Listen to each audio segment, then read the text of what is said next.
Les rencontres des arts visuels de Yaoundé dans sa programmation de 2023 ont proposé une rencontre entre l'artiste plasticien Dof et le public yaoundéen. Nous vous invitons à travers cet épisode à naviguer entre la vie personnelle de cet artiste, sa vie professionnelle et le regard du public. Les échanges sont modérés par Landry Mbassi, commissaire indépendant et directeur artistique des Ravis. Bonne écoute! Cet épisode est offert par les Ravis, Biennale d'art contemporain.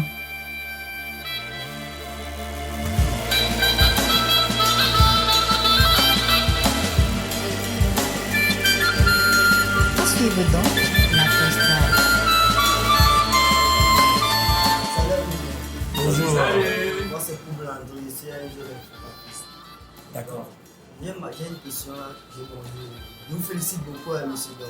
Merci. Vous avez vraiment une source d'inspiration vraiment très géniale. On n'entend pas très bien. Ici. Oui, moi aussi. Vas-y. Prends le micro. Voilà. Il dit bon, vous avez vraiment une source d'inspiration très formidable. Vous avez vraiment du talent. Bon, mais ma question se base sur l'Afrique. Pourquoi votre artistique se base toujours sur l'Afrique? Pourquoi vous parlez toujours de. Pourquoi votre source d'inspiration est toujours sur votre vie, sur le chat? Pourquoi vous n'arrivez pas à plus élargir un peu votre travail? De un, je suis africain. Je m'inspire de ce qui se passe chez moi. Et ce dont je parle ici, dans mon travail, même si tu vas en Antarctique, ça sera la même chose. Mon travail, il est inspiré de tout ce qui est de mon entourage, mon pays, le Cameroun, l'Afrique, mais il est universel. Donc si tu vas, la violence faite aux femmes là, même si tu vas au pôle Nord, il y a ça. Oui, merci encore pour la parole donnée. Donc, Dof, je suis très content qu'on soit ensemble aujourd'hui. Là, je suis en train d'admirer New Africa. Parce que je viens de dire que ton africanité est forte. Et je suis content pour cette idée de pont entre, par exemple, Djamena, Yaoundé, Djamena Douala. Donc, moi, je viens de l'Université catholique d'Afrique centrale. Et à la base, par exemple, on avait programmé pour travailler sur 6 pays. Donc, toute la CEMAC, Gabon, Congo-Brazzaville, Tchad, Cameroun, Guinée équatoriale, Congo-Brazza. Et vous êtes rencontrés à Brazzaville. Tu vois, c'est-à-dire la CEMAC là, ça sert quand même à quelque chose. Donc parfois on parle de la francophonie des peuples. Je pense que aussi on parle de la CEMAC des peuples, la CEDEAO des peuples, l'Union africaine des peuples. Si les tontons là, quand ils se rencontrent en haut là-bas, où ils se détestent, où ils ne s'aiment pas bien, où ils ont quel problème, parfois tu ne comprends même pas leur problème. Parfois on te dit que parce qu'il a traité trop court, on ne sait pas pourquoi ça les dérange avec les gens. Mais après, on te dit que le passeport, c'est quoi, c'est la carte, c'est orange, non c'est rose. Voilà, on dit que le passeport rose là, ça va plus être accepté au Gabon parce que le Gabonais est fâché avec le Centrafricain. Donc moi je suis d'accord déjà pour cette idée, s'il est ravi, il offre, l'Anglais permet que cette client que Djamena et Yaoundé commencent à collaborer plus fortement, c'est ça, extraordinaire. La deuxième idée qui m'est venue pendant qu'on en parlait, c'est qu'il y a par exemple la Coupe d'Afrique de slam poésie. Elle a été créée par un Tchadien et un Camerounais. C'est étrange, n'est-ce pas? La Coupe d'Afrique de slam poésie est née de deux gars qui se sont révoltés que pourquoi la Coupe du monde de slam a toujours lieu à Paris. Et ça ne sort même pas, ça tourne que là, en France, chaque année. Donc, la première année en 2018 à Djamena, on a fait à l'Institut français du Tchad, c'était à l'hôtel Hilton, je crois. Ils ont fait donc la première édition qui était remportée par le Sénégalais Alpha, Dieu et son âme, et le Tchadien s'appelle Dropmore, et le Camerounais c'est Faithful, c'est pas tu connais Dropmore, sinon. Ouais, je le connais, oui. Voilà. Donc, et Dropmore et Faithful se sont donc organisés pour qu'en 2022, on lance maintenant les championnats du monde de slam poésie. Et lors de ces championnats du monde de l'africanité, on va gagner sur les 6 meilleurs mondiaux, 5 sont africains. Et je crois même que la sixième. Et c'est le public mondial qui a voté. C'est-à-dire que c'était pas le. Il y a peut-être plus du jury, mais personne n'a regardé le jury.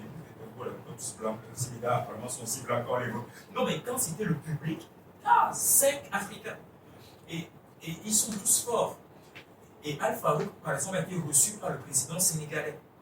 Donc je me suis dit, quand tu exprimais tout à l'heure ton problème avec donc, le jeune frère, peut-être qu'il n'a pas pu comprendre ce que tu lui disais, mais le fond là est crucial. C'est pas parce que les gars slament trop bien qu'ils ont pu inventer la Coupe d'Afrique de Slam Poésie, ou bien parce qu'ils font trop l'art.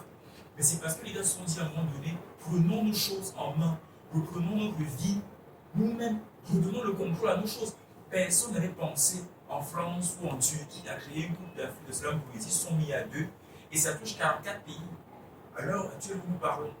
Ce qui voulait dire que le projet de pont Djamena-Libreville, on peut s'organiser. Djamena quoi? Djamena Yaoundé, Djamena pas. Le monitoire. Le moniteur, oui, Djamena Libreville. Bon, heureusement, il y a livre et ville dans ce que tu Oui, dis. livre et ville.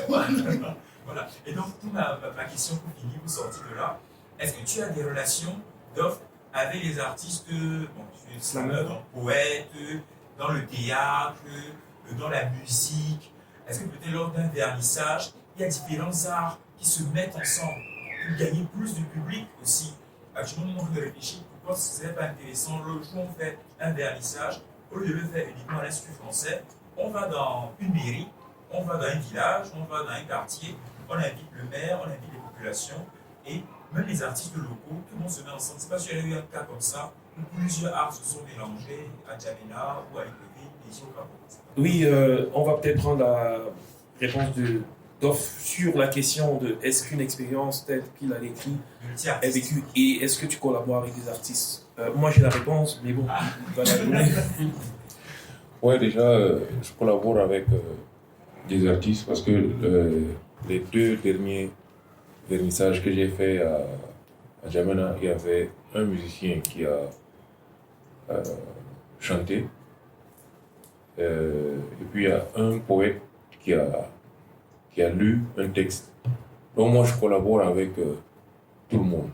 Je ne suis pas fermé, je suis ouvert à tout ce qui est Moi je travaille au nom de l'art. Donc il est 12h. Je ne sais pas s'il y a encore 2 ou 3 préoccupations qu'on va prendre. Oui, Mademoiselle Moa. Une nouvelle fois, bonjour Dolph. Vraiment, c'est un très grand plaisir de déguster vos œuvres-là. J'ai une question. C'est que depuis le départ, je remarque les lignes. Enfin, désolé, je ne suis pas plasticienne, mais vous allez me pardonner de ne pas trouver les lignes qu'il faut. Voilà. Je remarque cette ligne-là et au départ, on a parlé de mécanique qui aurait influencé le mémoire. Ça me rappelle plus des schémas mathématiques, des formules géométriques. Je me demande donc, 1, pourquoi c'est ça? Et 2, pourquoi sur certaines œuvres il n'y en a pas? Moi j'en ai vu une où il n'y en avait pas. La seule où il n'y a pas les lignes, je pense, c'est l'Afrique. Pas plus tard qu'hier, on discutait par rapport aux lignes là, avec Yvon. Hier. Moi, à un moment donné, je le fais à l'instinct. À l'instant. Et ces lignes peuvent représenter les lignes de ma vie. Il n'y a pas une spécification pour les lignes. En premier, c'est un support, simplement. Mais hier, je discutais avec Yvon, on discutait avec Yvon par rapport aux lignes. Pas plus tard qu'hier. Ce que je voudrais aussi dire à la décharge de Dove, c'est alors, on est aussi ici dans un camp. C'est d'ailleurs pour cela que j'ai demandé à mes étudiants de venir, qui ne sont pas là. Je voudrais qu'on applaudisse pour Joy Benita, qui est mon assistante académique à l'école où j'enseigne, voilà, à l'Institut des Beaux-Arts, Djekarta Diop. C'est elle qui saisit les notes, c'est qui me renvoie des rapports et tout ça.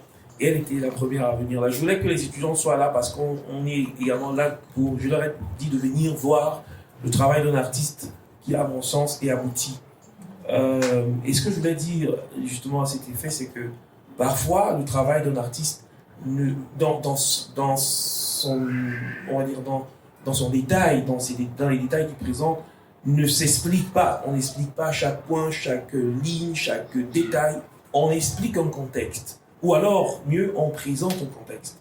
Mais pour ceux qui sont là, ne vous attendez pas à chaque fois à une exposition ou lors d'une présentation d'entendre que l'artiste dise « Oui, cette ligne veut représenter mon truc que j'ai fait. » Parce que c'est instinctif, c'est des choses qu'il porte en lui et qui traduit par des formes et par des couleurs. Ça n'a pas nécessairement chaque fois une justification. Et si vous comprenez le contexte, c'est pour cela qu'il est important de comprendre le contexte afin de comprendre l'individu dans le contexte. Donc,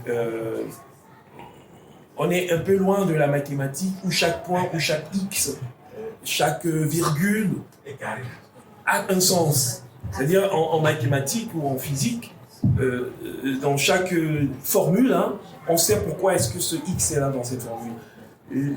L'art, c'est une science, si on peut en parler comme étant une science, mais inexacte. C'est la science de l'impromptu même à la limite. Voilà, ça se fait comme ça. Et puis, on dit d'ailleurs de l'œuvre d'art qu'elle n'est jamais finie. Parce que qu'est-ce qui finit une œuvre d'art? Qu'est-ce qui finirait une œuvre d'art? C'est non, même pas la mort de l'artiste. L'artiste ne meurt pas. Bien. Qu'est-ce qui finirait, au sens du mot finir justement, une œuvre d'art? C'est l'inspiration. Les différents? Oui, mais au travers de quoi? Au travers de quoi? Le regard. Au travers du regard. L'œuvre échoue dans le regard. On parle d'échouer au sens du mot, elle atterrit. Parce que l'œuvre est polysémique, et donc, une fois présentée dans un espace, c'est pour ça qu'elle est présentée d'ailleurs. Parce que si ce n'était pas le cas, on l'enfermerait dans un truc, elle est faite terminée. Hein? Elle est présentée parce qu'elle va confronter plusieurs regards. Et c'est dans les regards de cette diversité, de cette pluralité de sensibilité qu'elle va échoir. Voilà. Mais l'œuvre d'art, elle est comme ça. C'est un donné à ressentir. C'est pas un donné à expliquer. C'est pas comme pour parler à ma charmante archéologue d'assistante, c'est pas comme tu trouves une pierre et on va trouver à partir de la datation, ça va être scientifiquement étudié. On n'étudie pas une œuvre scientifique parce que comment vous étudiez les émotions de quelqu'un? Vous avez vu tout à l'heure Doff, en parlant de son travail, un travail qui le lie à un événement marquant, vous n'allez pas expliquer ça, il n'y a pas de rationalité dans ce truc-là. Et même quand on va agir sur un support, il y a toujours c'est pour cela que j'ai dit, si vous avez lu le texte qui présente le travail qui est exposé depuis hier au CIPCA, l'art, c'est le geste par excellence du don de soi. Parce qu'on se donne complètement, mais il n'y a pas de mesurette, il n'y a pas de « je vais donner un brin de jaune, un brin de… » On se donne complètement.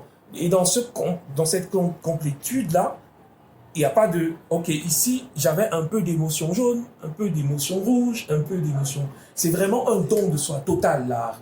C'est pour ça qu'il faut le prendre comme un donné à ressentir. Voilà. On écoute votre passion.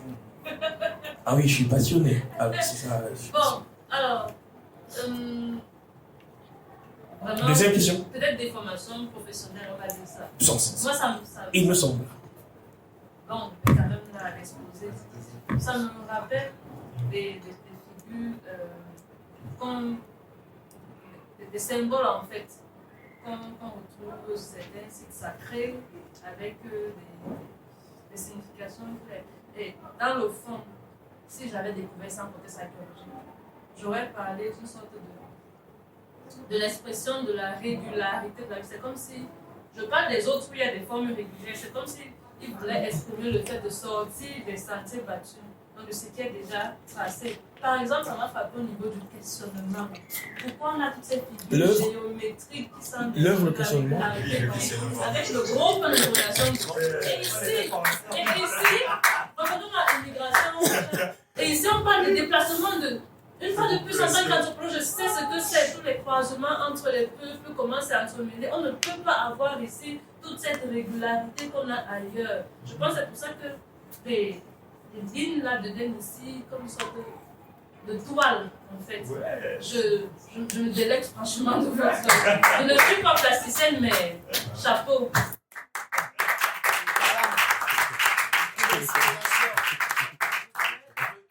Je voudrais juste revenir sur quelque chose. Tout à l'heure, André l'a si bien dit, on n'est pas obligé de tout expliquer.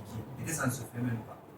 Mais il y a quelque chose que justement, quand je discutais hier avec Dof, il s'est interrogé sur ces lignes-là lui-même. Voilà.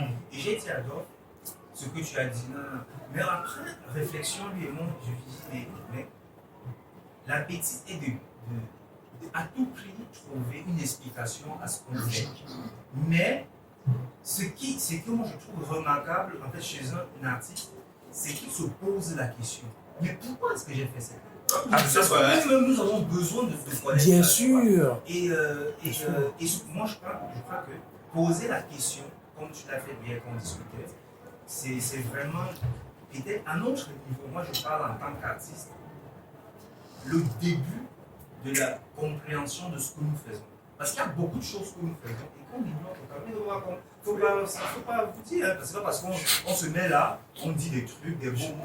Des fois, on ne connaît pas vraiment ce qu'on fait. Aujourd'hui, nous sommes dans une intelligence où on voudrait que l'artiste soit plus intelligent que le monde entier. Il doit dire des choses belles, poétiques, mais des fois, on n'en a rien à cirer. Tu t'es levé, tu as fait un geste dans ton truc, et puis tu l'as exécuté, et après, ça m'arrive beaucoup. Je reste des fois devant l'un des trucs que j'ai fait. Ok, qu'est-ce que ça veut dire? Laissez-moi. Je voulais même faire quoi ici? Donc, mais ce que tu as dit, moi j'ai trouvé ça très intéressant. Et ce que l'André a aussi dit, le fait que nous n'a pas machin, mais il y a ce besoin que nous avons aussi en tant qu'auteur de comprendre le geste qui a été posé. Pourquoi le choix de cette couleur? Pourquoi cette matière, etc.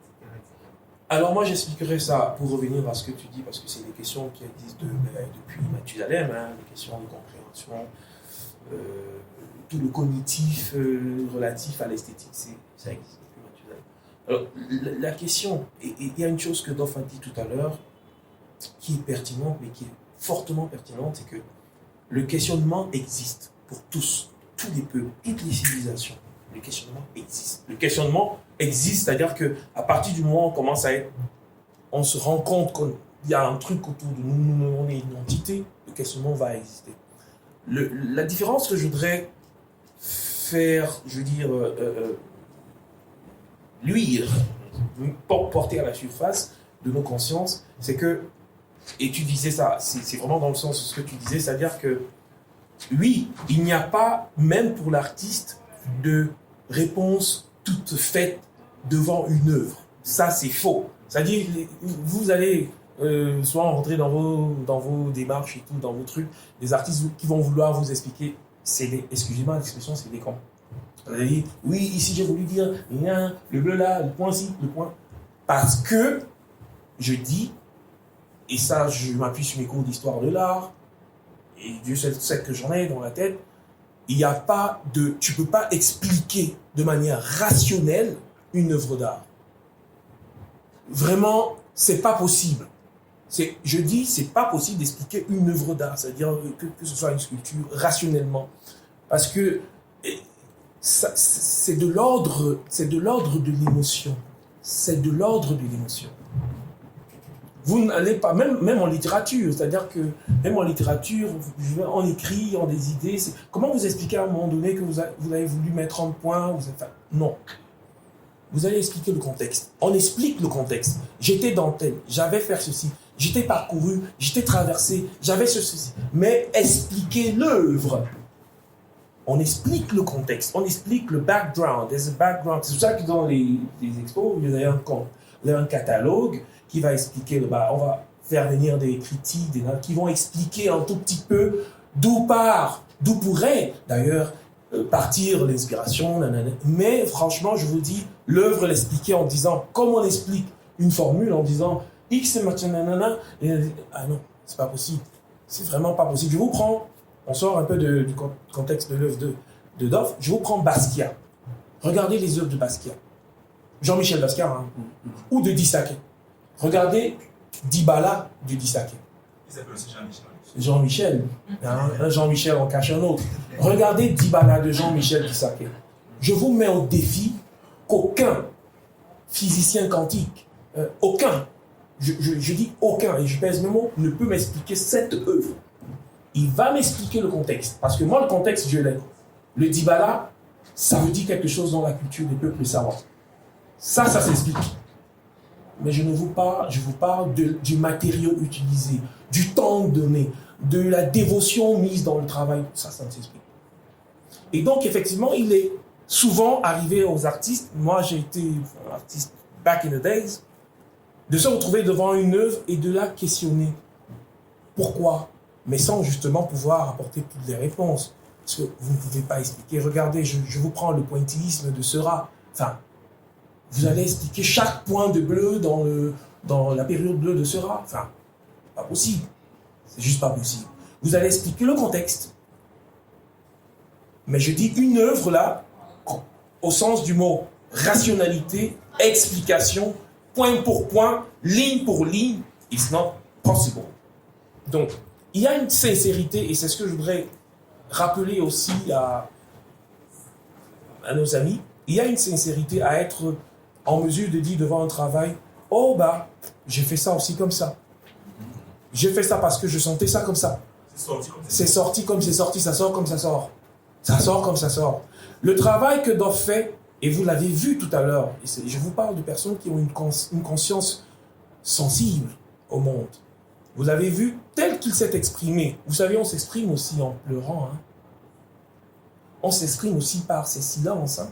Donc parfois, les silences sont des explications et des expressions. Donc, mais qui ne sont pas rationnelles, on va dire. Tout à l'heure, vous avez vu, quand il parlait du travail, fait à partir de l'expérience qu'il a connue dans sa famille, c'est comme ça que l'artiste travaille. Et je vous invite vraiment, ceux qui sont des étudiants, à aller regarder le travail de Jean-Michel Basquiat, parce qu'il me fait penser dans une certaine mesure à Jean-Michel Basquiat, qui était c'est des gens trop sensibles, trop deep dans ce qu'ils font. Ils y vont avec le cœur, avec la passion, avec l'âme. Et le travail est tout simplement, waouh. C'est pour ça que Jean-Michel Basquiat a été ce qu'il a été pour l'art moderne. Donc, autant qu'il est ému, parce que c'est ça, hein, vous allez regarder le travail d'un artiste dans son atelier. Il est ému, il est content, parfois il est fâché, parfois il pète un câble, parce que voilà. Mais à la fin, vous avez une œuvre. Vous ne pouvez pas expliquer pourquoi est-ce que, pour X raisons, il a soudé là, et pas ci, ça ne peut pas s'expliquer rationnellement. Impossible, quoi. Le rationnel et l'irrationnel. Voilà. Une autre question? Oui. Bien sûr, bien sûr, grand frère. Je voudrais bien, si tu Dov, que tu nous parles de ton aventure dans le marché de l'art. Parce que je crois que c'est important pour les jeunes qui sont ici. Non, ce n'est même pas une question de ça. Mais je comprends ton ironie. C'est parce que, en fait, je crois que ça peut être très utile aux jeunes d'apprendre de cette patience, du fait qu'au finish, des fois la qualité du travail d'un artiste peut l'imposer, cet artiste dans certains espaces. Tout à fait. Très important. Comme tu le sais, pas trop d'arc-en-ciel. Je mets la matière en évidence dans mon travail. Ok. Quand tu parles du côté financier, je pense en 2000, j'avais vécu une expérience qui m'a un peu choqué.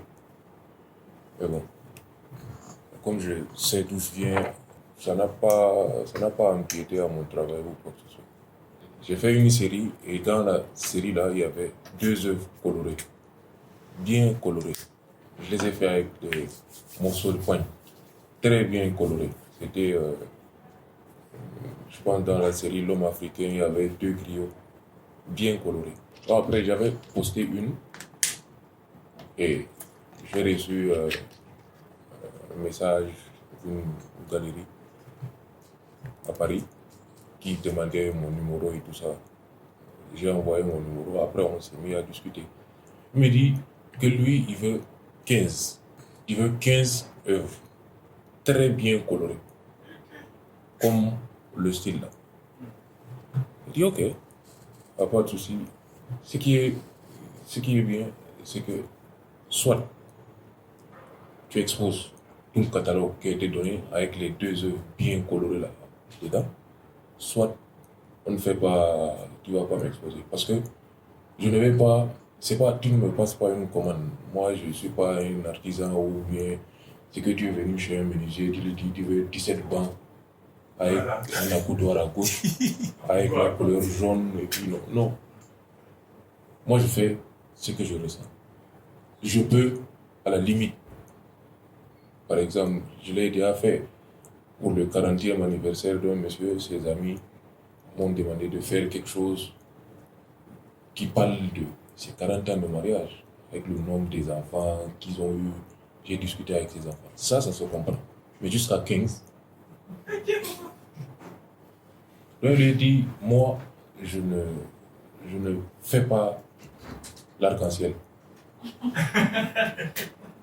Mon travail, c'est de mettre en valeur les matières que j'ai réussi à avoir et que l'on sache que ici, c'est un circuit imprimé, là-bas, c'est une douille, à côté, c'est une perle, de l'autre côté, c'est du Pac Salut.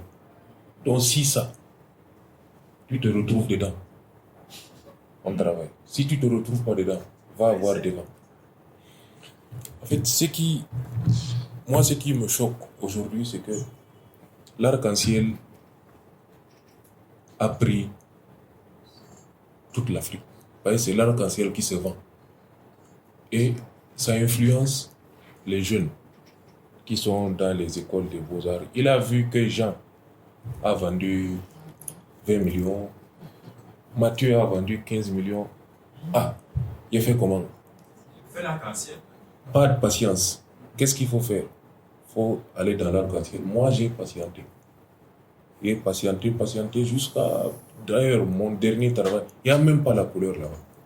C'est que le noir. Un peu plus radical. Il dit c'est que le noir. Il n'y a rien. C'est le noir avec les nuances de noir. Juste ça. Mais là où le travail m'a amené, l'arc-en-ciel ne peut pas entrer dedans. Là où le travail m'a amené, l'arc-en-ciel ne passe même pas devant la galerie. Et puis qui m'amène? C'est ça le problème. Qui m'amène? Je suis sûr, le monsieur qui m'amène là-bas ne peut jamais prendre l'arc-en-ciel pour amener là-bas.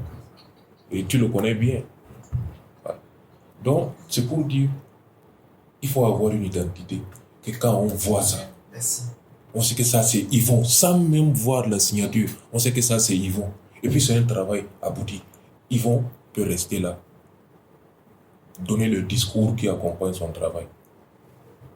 Il y a ça, il y a la patience. Aujourd'hui, ça revient toujours au questionnement. Qu'est-ce qu'on veut? Si tu veux l'argent, tu fais l'arc-en-ciel. Ça te donne l'argent aujourd'hui. Et puis, je te dis que l'arc-en-ciel est en train de prendre déjà. Son pic est déjà atteint. Là, il est en train de chuter. Pourquoi? Parce que la galerie qui me représente a postulé au ACA avec mon dossier et puis le dossier d'un autre artiste. Arc-en-ciel. Arc-en-ciel.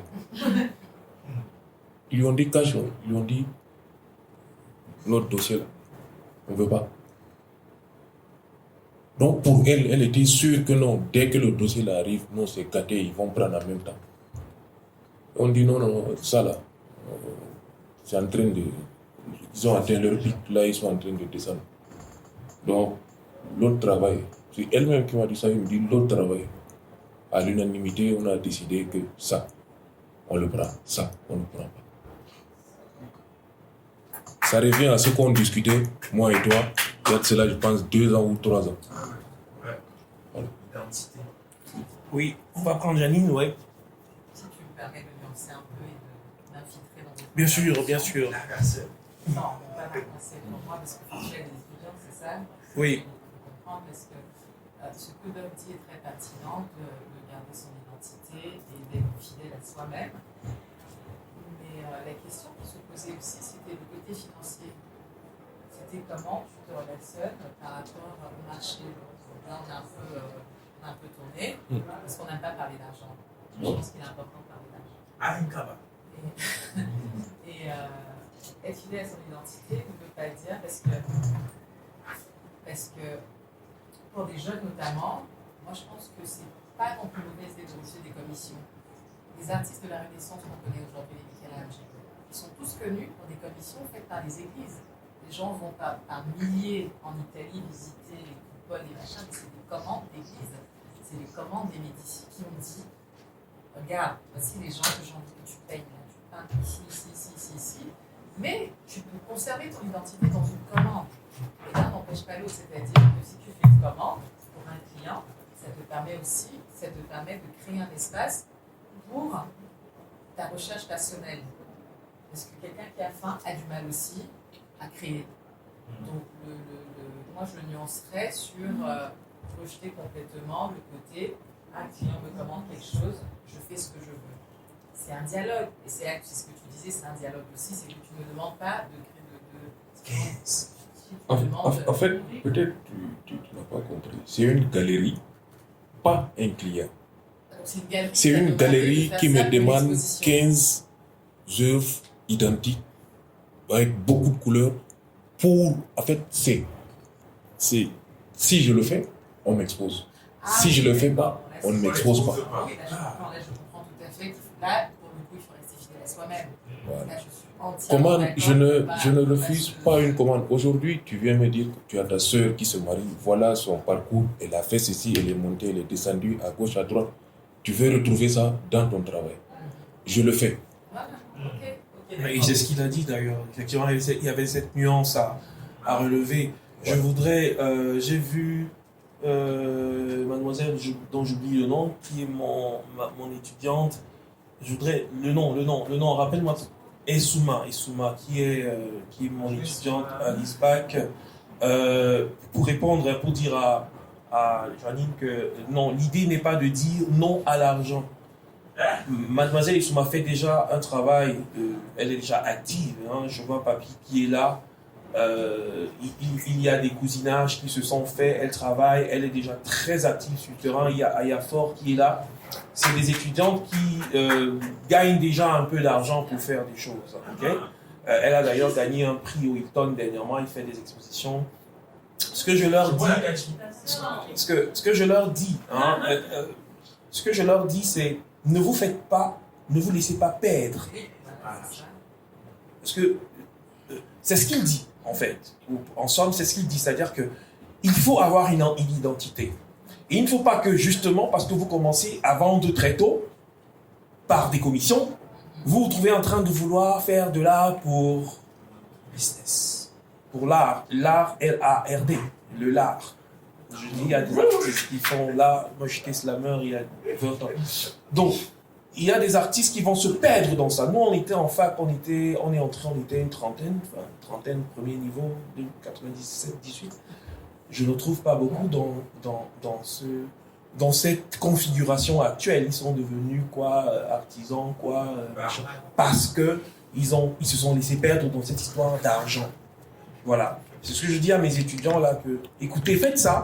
Ça peut vous permettre de gagner un truc pour avoir effectivement le temps de pouvoir créer et de rester fixé sur votre identité, de travailler sur des questions qui sont plutôt des réflexions esthétiques d'ordre profond. D'accord, mais ne vous faites pas perdre parce que l'argent va arriver et peut arriver très vite. Et ce que dit Doff, et moi j'ai envie de parler de ça, malheureusement on n'a pas de jeunes artistes qui sont donc des coloristes, là, c'est que il y a 20 ans au Cameroun, le marché de l'art n'existait pas. Pour le Camerounais, j'ai envie de dire que les gens étaient encore dans cette discussion de est-ce que l'art nourrit son l'homme? La question ne se pose plus aujourd'hui.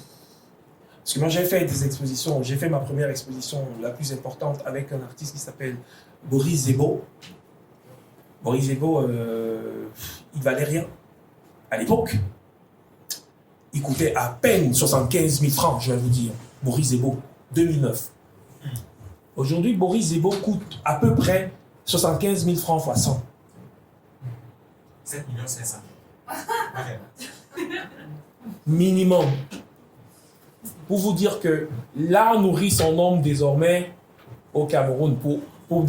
C'est une image, hein. J'envoie une image pour dire qu'aujourd'hui, un artiste, quand il arrive dans le truc, à peine sorti de l'académie, ce qu'il a envie de savoir, c'est que, gars, je vais faire une toile de 2 mètres, 1 mètre carré, est-ce que ça va vendre?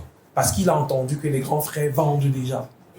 Et par expérience, moi, ça m'est arrivé de vouloir acheter une œuvre d'un jeune artiste qui m'a sorti un tarif. Je me dis, mais à quel moment, en fait? Voilà. Je peux vous citer. Je connais le marché, je connais le milieu institutionnel. Exact. Et à quel moment il a eu cette cote-là?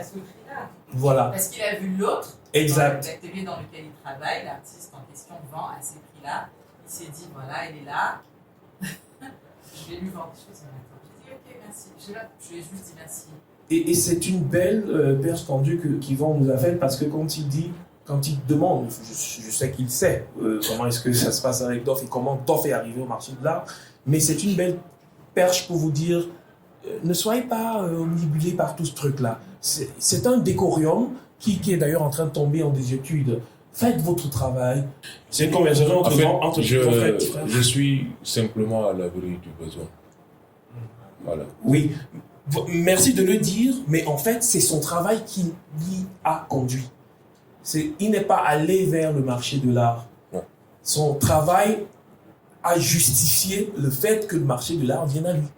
D'accord? Donc, travaillez, faites des choses que, comme disait un autre professeur en fait, disait, le monde a déjà eu son Picasso. Si vous arrivez en 2020 en disant, je vais faire du cubisme, On pose des questions. Braque, Picasso et tout ça, ils y sont passés il y a 100 ans. Donc, tu vois, voilà. Lui, il a un travail qui a trouvé sa voie dans le marché. Et c'est comme ça que c'est comme ça que ça doit se passer. C'est pas autrement. C'est pas, je fais des couleurs, je fais des trucs pour ressembler à l'autre parce que l'autre vend, je fais des portraits. Il y a un truc qui revient, par exemple, beaucoup en ce moment, c'est la figuration colorée. Plein de trucs et tout ça. Faites ça, si ça vous donne de l'argent, mais ça ne fait pas de vous un artiste. Vous allez rarement me voir promouvoir ce genre d'art. Je fais pas ça. Parce que ça, c'est une époque, c'est un champ qui ne me parle pas. Oui, Steve. Je pense que, je disais, Doff, par rapport à son expérience dans l'art et par rapport à son parcours, comme il y a des étudiants, il devrait aussi, donner quelques conseils par rapport à ça, parce que je pense qu'on en parlait hier par rapport à la couleur. Et on parlait généralement de ton œuvre, le goudron et tout ça. Et oui. On a parlé du côté de la couleur, parce que beaucoup de jeunes, tu vas voir ici à Yaoundé, même à Douala, ils assistent à des expositions privées. La majorité des œuvres sont en couleur. Parce qu'un peu on va leur payer 100 000, 2000 disques, je veux rester dans le style. Et c'est comme ça qu'ils sont toujours un peu invités, ils disent bon, ils sont déjà artistes, ils font ça. Moi j'ai assisté un jour à une exposition privée à Bastos. Beaucoup de jeunes qui ont exposé sortaient des écoles d'art. Il y avait un jeune de, je pense, 10 ans, 11 ans. Il a fait une œuvre Edith, que vous connaissez, de la Jackson. Alors, demande le prix de l'œuvre à l'enfant. L'enfant dit 200, 300 000. Elle lui pose la question que tu fais là depuis combien de temps jusqu'à tu vas mettre ça à ce prix. Il n'a pas su répondre parce que il était accompagné par sa famille.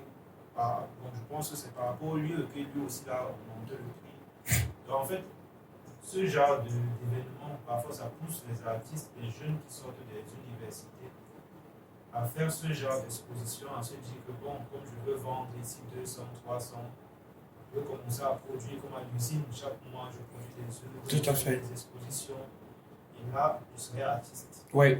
Mais beaucoup semblent ignorer qu'il y a aussi le côté un peu recherche. Pas un peu. Il y a la recherche. Par exemple, moi, ça fait longtemps que je suis un peu dans le côté recherche. Beaucoup ne savent pas, mais bientôt il y aura un résultat derrière.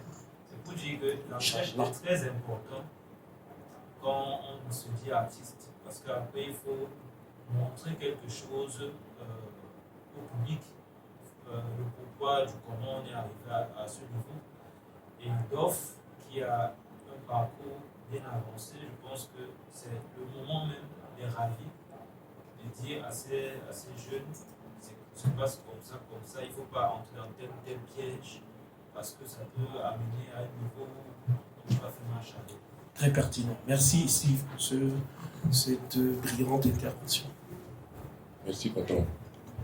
Par rapport à ton intervention, c'est simple à dire, mais compliqué à faire. Pas pour moi, hein, parce que moi, je l'ai déjà vécu. En fait, c'est beaucoup de sacrifices. D'abord, c'est la recherche et de savoir où on va, ce qu'on veut. Ne pas voir parce que en fait, ce qui fait que les gens sont très pressés, c'est le fait d'écouter que tel a vendu aujourd'hui à tel, l'autre a vendu à tel prix, 5 millions, 20 millions. En fait, les jeunes qui n'ont pas de base, sont déjà frustrés, choqués. L'autre, quand il passe, il est dans une grosse voiture. Si tu ne sais pas où tu vas, c'est que tu le suis. C'est tout à l'heure, je pense qu'on discutait d'un truc sur les influenceurs au Dubaï, au Paris, au Londres. En fait, c'est nos petits frères qui subissent et ils mettent la main dans des endroits qu'il ne faut pas mettre. Après, ils meurent vite. C'est de savoir simplement ce que l'on veut et où on va. D'avoir les pieds sur terre ou bien la tête sur les épaules, comme on le dit. C'est plus simple. Et puis, la seule chose qui va t'amener loin, où tu ne pensais même pas arriver là-bas, c'est le travail. Seul le travail. Par exemple, ici, c'est beau. Il y a les Landry, il y a tout ce beau monde-là, les Simon Djami, les Barthélemy, les grands sont là. Il y a tout ce qu'il faut à un artiste camerounais d'émerger. Par exemple, chez nous, il n'y a personne. Il n'y a personne, rien. Ce qui m'a fabriqué, c'est les réseaux sociaux. Tu ne vas jamais voir moi, Dof. Je suis dans une exposition à Saint-Maurice. J'ai posté une photo dans l'avion ou dans l'aéroport. Non, ce n'est pas ça qui m'a amené là-bas. C'est mon travail qui m'a amené là-bas. Et je ne mélange pas ma vie. Tu ne vas jamais me voir que je suis dans une voiture ou bien dans l'avion, je me suis filmé pour mettre sur Facebook. Non, c'est le travail. Ne mélange pas. Parce que la personne qui cherche à te voir, il voit, mais qu'est-ce que lui-là il fait? Ah oui, c'est le travail. Ouais, ils vont, c'est le travail, les vidéos qui postent, le travail, il est en réflexion, il est en résidence. Ah, Dof, merde, ça c'est, il est au bar. Après, on voit que non, il est dans une expo. Après, ça décrit déjà qui est l'homme qui est en face de toi. C'est de bien utiliser les réseaux. Parce qu'on dit, on ne connaît pas le caillou qui tue l'oiseau. Oui. Très bien.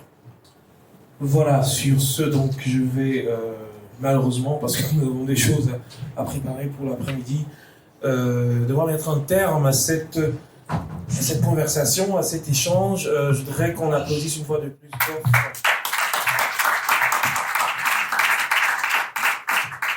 Dof qui rentre donc ce soir sur N'Djamena parce qu'il va continuer son aventure humaine et sa carrière.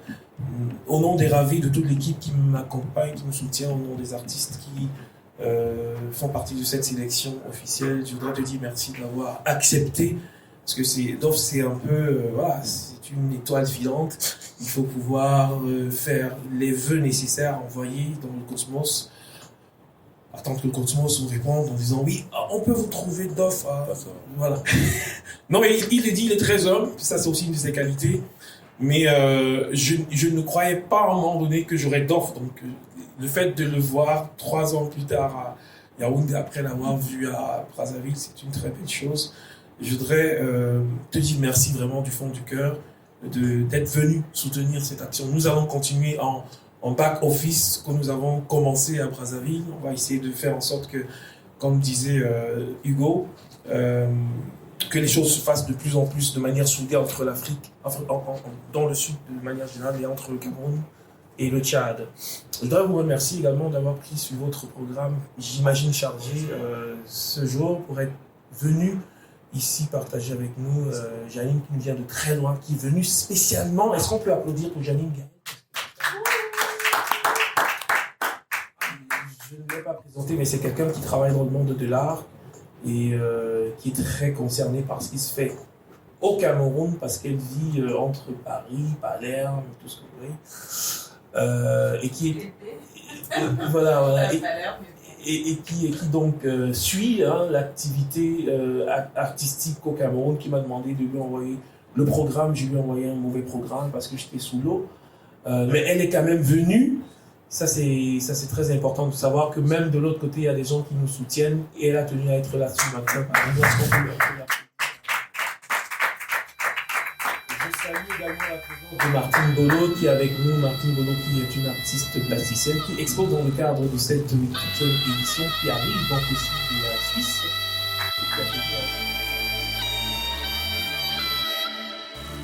Merci à vous d'être si nombreux à nous écouter.